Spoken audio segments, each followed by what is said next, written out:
Hello, hello, hello, and welcome back to another edition of Fan Talk, your favorite podcast by your favorite fan. That is, of course, me, Kyle Brenchley. Pleasure to meet you if I haven't met you already. If you're returning, hello, what's up, guys? What's good? Welcome to Fan Talk. This is a podcast that you can find anywhere you get your podcast. We talk sports. We talk sports from the perspective of a fan, I believe we have a different perspective than the TV personalities, than the former players, than the former coaches, right? We have a unique perspective and our voice needs to be heard as well. So thank you guys for joining. Leave a comment, like, subscribe, whatever you want to do down below. Shout out to the Rogue One poster. The new trailer for Andor came out probably about a week ago or so. And Andor is like my Wonderwall. Oh, baby, you're going to have to be the one to save me. Because after all, you're my Andor. So yeah, the candle's burning. Vanilla bean today smells great. Forecast. It was like 60 degrees yesterday, which is insane for the first part of March, but it's supposed to rain the rest of the week, which is good. It's been a dry winter historically here in the 801. Thank you guys for joining. We have a lot to talk about here on the podcast today. So sit back, relax, and let's talk fan to fan about the world of sports. It's a very interesting time right now because college basketball, it's March now, so the madness of March is here. Only about a week or so left in the regular season before we get to Selection Sunday and before we get to the March Madness tournament. So we'll be talking more about bracketology. If you remember last episode, I did a crash course on bracketology, so go check that out. I will be talking about it more today as simply as I can. We'll also look at the NBA, Joel Embiid out for the season. We'll talk about the impacts of that and so much more here on Fan Talk today. Thank you guys for joining. But before we get to basketball, let's touch on baseball. Baseball season not quite here yet. Spring training has started. Your teams have been playing, you've probably noticed, either in Florida or Arizona where it's always warm. Spring training has started. Opening day actually will be March 18th and 19th out in Tokyo. It's part of the MLB International Series. If you remember, they did this last year as well. The Chicago Cubs will be playing the Los Angeles Dodgers there in Tokyo on March 18th to kick off the MLB season. So we are only 15 days away, 2 weeks away from baseball being back. Wow, that's crazy. When baseball comes back, you know summertime is just around the corner. It's a great time of year for that. Let's talk NFL for just 1 second. Jimmy Johnson retires from Fox after 31 years. Of course, he sat at the desk and was an analyst for many of those years recently, working with them during the halftime show and the pregame show and all that. He is going to finally step down and retire from Fox. We're kind of entering a new era. And as we're seeing a lot of the old timers, as you could say, step away and move on to do bigger and better things and to new things for them. So Jimmy Johnson will be missed. So if you're watching NFL football next September, notice that he is not there at the desk for Fox. That is why. And Joel Embiid. Well, let's talk NBA real quick before we get into college basketball. I want college basketball to be the bulk of this episode, but I do want to touch on this. Joel Embiid out for the season and the turbulent season for the Philadelphia 76ers. I did an episode on NBA super teams and this idea of pairing superstars together and how it was really popular and probably, 12 years ago or so in Miami when LeBron teamed up with Dwayne Wade and Chris Bosh.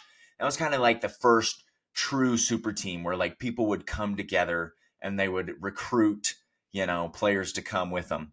Ever since then, it's had its moments. It's had its ups and downs. And I talked about that in that episode that I did probably almost about a year ago. I compared the super teams to the era of disco, how disco kind of was like this huge rave in the 70s, but it was kind of short-lived and then it disappeared. And then it was not prevalent at all in the 80s. And I think super teams are kind of doing this thing where they were super, no pun intended, right? People were really like, oh, wow, let's try to win a championship. Let's do it this way.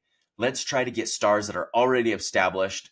We don't need to draft. We don't need to, rebuild. We're just going to try to win now, this win now mentality. And it's kind of fallen off a little bit. I mean, you look at the Phoenix Suns. I talked about them. They're not looking that good. You talked about the Brooklyn Nets a couple years ago with James Harden, Kevin Durant, and Kyrie Irving. That was an absolute fail. The 76ers kind of, Joel Embiid is he's their centerpiece. He is their key player. And without him, they can't really function, even though they have Paul George, who great player, awesome superstar, but he is kind of getting up there in age. I think he's kind of lost his step. You have Tyrese Maxey, a young guy emerging, the next superstar. And they were thinking those three paired with Joel Embiid could really, be a super team in and of itself. But really, Joel Embiid is the X factor. He's the guy. And without him, the 76ers just aren't going to go anywhere. And it's been a turbulent season, not just this season, but every single season that Joel Embiid's been on the 76ers. He's only played 452 games out of, I think, 902. So, somewhere about half of the games that he's been on the team, he's only played and suited up and taken the court half those times. So it'll be interesting to see what happens in the future. Obviously, Joel Embiid is a player that you really, have a hard time letting go of because you've invested so much in him and he's such a good player when he does play. But as we saw with Luka Doncic being traded from the Dallas Mavericks to the Los Angeles Lakers, no star is safe. Now, I'm not saying the 76ers are going to go out and trade him, and I'm not saying any team is desperately wanting him at this point, but I'm just saying his future in Philly maybe is not as set and solid as many may think. So that's a little NBA story for you. We'll continue to monitor that. 76ers are probably going to miss the playoffs this year, if I'm being honest. So let's talk college basketball now. Let's go. They just released a new college basketball rankings this morning. It should be no surprise that Auburn is still number one. Auburn is the team to beat. They are absolutely dominant in a hard SEC conference, and they just win on the road. They just know how to win. Duke stays at number 2. Houston and Tennessee both move up. Houston 3, Tennessee 4. Florida drops down to 5. St. John's 6. Alabama 7. Michigan State 8. Texas Tech 9. And Iowa State 10, rounding out the top 10. You can go check out the full list on ESPN. But I wanted to talk about bracketology. I mentioned this last week and did a little crash course on it. And if you don't remember all the things, that's okay. Go rewatch the video. Go check your notes. But I want to look at the CBS website. So the bracketology I looked at last week was Joe Lunardi's ESPN. I want to look at the CBS one. Each sports network kind of does a different one. So let's look at CBS for this week's episode. Okay, so here's my screen. So here I'm sharing it with you. Here's Jerry Palm is the guy that does it for CBS. He's a bracketology expert. If you remember last week, I talked about the first 4. So I talked about how 68 teams technically make the tournament. But there are these games, 8 games, 4 games, 8 teams who are essentially vying for 4 spots. It's almost like they have to play to get in, right? So Jerry Palm here has these teams currently as the first 4. So these games will be played first. As you can see, they have the same ranking. Xavier has 11, Baylor has 11. So they'd play each other, and only one of them would go and fill in one of these empty spots here, if that makes sense. So currently, these are the teams that are what he calls the bubble. I mentioned the bubble last week. They're not essentially in, and they're not necessarily out. They're kind of on this bubble where it could go either way, and it will ultimately come down to Selection Sunday. But a couple more wins would really help them. A couple more losses would really hurt them. So let's look at the actual tournament. It's a little different format. It's kind of hard to see. It's a little compressed. But again, it's broken up into 4 areas: South, East, Midwest, and West. And so the South Conference projected, according to Jerry Palm, will have Auburn as the 1 seed. They'll probably be the number 1 overall 1 seed. So that means they'll get home court advantage. Even though, they're playing at neutral sites, but they'll be the number 1 overall seed, is what I meant to say. As you can see here, these are just some of the teams that are filling in at this point. Remember, each division, each section of the bracket has 16 teams in it. So 1 through 16, and then it repeats in the other ones as well. So there's like 4 1 seeds, 4 2 seeds, 4 3 seeds. Yeah. So, that's the South region. Looking over here at the East region, I think this one's kind of interesting. Duke getting a 1 seed. Utah State, my alma mater, currently as a 9 seed. They've had a couple of tough losses, so that might hurt them. Honestly, I think a 9 seed is probably good for them. Probably 9 or 10 is what they'll get come Selection Sunday. My Oklahoma Sooners, I'm surprised that Jerry Palm has him in. They did have a very good non-conference schedule, which means playing teams that aren't in their conference. They went undefeated in that, but since have gone 4-12. so a total record of 17-12. They probably need to win their last 2 games for me to feel good about it, but even then, I'm not sure.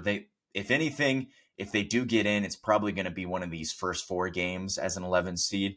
But I could very well see them missing out, especially if they lose a couple of these last games and maybe don't do well in their conference tournament before this big tournament. But would make for an interesting matchup, currently projected to play Kansas. Their old Big 12 rival, Oklahoma, was in the Big 12 conference, shifted over to the SEC this year. Would be kind of interesting if that ended up holding up. Over here in the West, as you can see, Tennessee's got the 1 seed here. BYU is an 8 seed. I think 8 seed's a good spot for BYU. Honestly, I could see them being 7, 8, or 9, depending on how the rest of the season and their Big 12 conference tournament goes. But an 8 seed would be a very interesting matchup against a very good UConn team. UConn, of course, won the national championship, not just last year, but the year before. So they're trying to go for a three-peat. Not saying it's impossible as a 9 seed, but a little bit of a harder path, especially if they beat BYU, they'll have to play Tennessee. Again, these are all just predictions. These aren't set in stone, but this is just kind of an idea of what the tournament bracket may look like in a couple of weeks. And the reason this spot's empty, of course, is because one of these 11 seeds that will have to play to get in will fill that in. Also, what else? Utah Valley. Hey, there you go. Currently ranked as a 14 seed. They probably have to win their conference. Since they're in a smaller conference, they have to win their conference tournament. And winning the conference tournament is an automatic spot in the March Madness tournament. So since they're in a smaller conference, they play opponents that are not quite as good, not quite as strong. And I'll talk about strength of schedule here in just a second. But they're projected to win their conference and get in as a 14 seed. Could be a fun game against a Texas A&M team. And then here in the Midwest region, Houston is the 1 seed. Nothing too crazy here going on there. So let's look at something now real quick. You might be wondering, so how are these teams, like what makes this team a 3 seed and this team an 8 seed? Like what determines that? And it can be kind of confusing, especially when you look at the rankings. The rankings like the AP top 25, like Auburn's 1, Duke's 2, Houston's 3, Tennessee's 4, but then they're all 1 seeds when it comes to March Madness. So Jerry Palm kind of breaks it down. It's called the Team Bracket Index, and it's kind of an analytical way to supposedly say how good or how strong a team is and to kind of qualify them for their seed. So as you can see here, these are the 4 1 seeds. Their net ranking is one of the tools used by the NCAA selection committee to evaluate teams. So when the selection committee, it's a group of people from the NCAA and the National Collegiate Athletic Association that get together and determine which teams get what seed, which teams play where, and so forth. These are all things that the committee looks at, stats per se. So their net ranking. So Auburn is 1, Duke is 2, Houston is 3, Florida is actually 4, but they have Tennessee as 5 because Tennessee just won and Florida just lost. So they're probably shifting that around. And then you might be wondering, so is record everything? This team, maybe the team has the same amount of wins as losses, but do those wins count for more? Like, were they against opponents that were stronger or better? Were they on the road? Were they at home? They take all these things into consideration. And to help them do that, they use a metric system called the quads. They have 4 quads. So quad 1 wins are, as you can see here on the screen, if you can't see here on the screen, listen to me, I will speak to you. This is their record, a team's record against home teams or home games against teams ranked 1 through 30. So for example, Duke is 6-3. So they've won 6 games against teams that are ranked 1 through 30 and lost 3 games that are ranked 1 through 30. And those are home games. Road games are against top 75 teams. So you have a little more leeway being on the road. It's harder to win on the road. So if you beat a team that's ranked like 45 on the road, that still counts as a quad 1 win. But at home, if you beat a team that's 45, it would only count as a quad 2 win. And quad 2 is home games against teams ranked 31 through 75, and neutral games versus 51 through 100, road games 76 through 135. So I don't expect you to know the exact numbers, but essentially what you need to know, your your little homework for you dummies today is that quad one wins are against really good teams. So what is there? So Auburn has 16 wins and 2 losses against really good teams. That's really impressive. That will get them a 1 seed for sure. Quad 2 teams are, I would say, good teams, but not really good teams. So as you can see here, all these 1 seeds have taken care of business and have won every quad 1 or quad 2 game. Quad 3 games are against mediocre teams. And as you can see here, they've taken care of business against all those teams. And then quad 4 teams are bad teams, or teams that are just not as good, don't have a good record, aren't impressive, and they've all taken care of business there. So if you want to get a good seed in the March Madness bracket, you for sure want to take care of business in quad 3 and 4. You probably want to be undefeated in quad 3 and 4. You want to have a good record in quad 2, and you want to have a decent record in quad 1. So, I mean, obviously we're looking at the 1 seeds here. Let's scroll down here.